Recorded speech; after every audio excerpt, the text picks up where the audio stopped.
اعوذ باللہ من الشیطان اللعین الرجیم بسم اللہ الرحمن الرحیم السلام علیکم یا علی مدد۔ مومنین و مومنات کی خدمت میں آج ایک بے انتہا مجرب ترین وظیفہ عمل لے کر آئے ہیں۔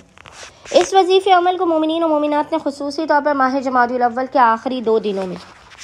مومنین کوشش کیجیے ماہ جمادی الاول کے آخری 2 دنوں میں 29 جمادی الاول اور 30 جمادی الاول کوشش کیجیے آپ اس عمل کو 28 جمادی الاول سے شروع کر لیجئے، کیونکہ معلوم نہیں ہوتا چاند 29 کا ہو یا 30 کا۔ آخری کے 2 دنوں میں مومنین نے اس ذکر عظیم کو پورے دن میں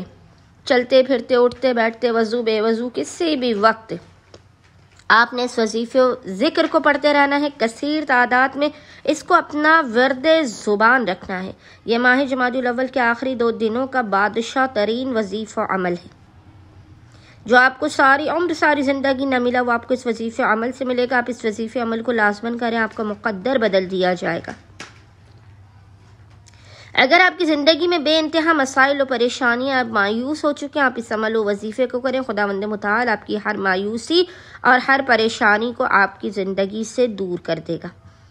بس مومنین و مومنات نے کرنا یہ ہے کہ ماہ جمادی الاول کے آخری 2 دنوں میں، آخری 2 ایام میں اپنے رزق کی تنگی کے خاتمے کے لیے،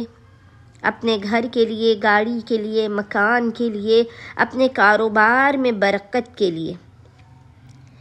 اور اپنی زندگی میں کامیابیوں کے لیے، کامیابیوں کے حصول کے لیے، عزت کے حصول کے لیے، دولت کے لیے،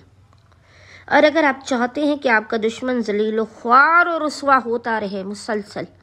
تو آپ اس عمل و وظیفے کو کیجئے۔ چلتے پھرتے اٹھتے بیٹھتے کثیر تعداد میں آپ اس ذکر کو اپنا ورد زبان رکھیں، اور وہ ذکر ہے یا اللہ ہو یا رحمان ہو یا رحیم،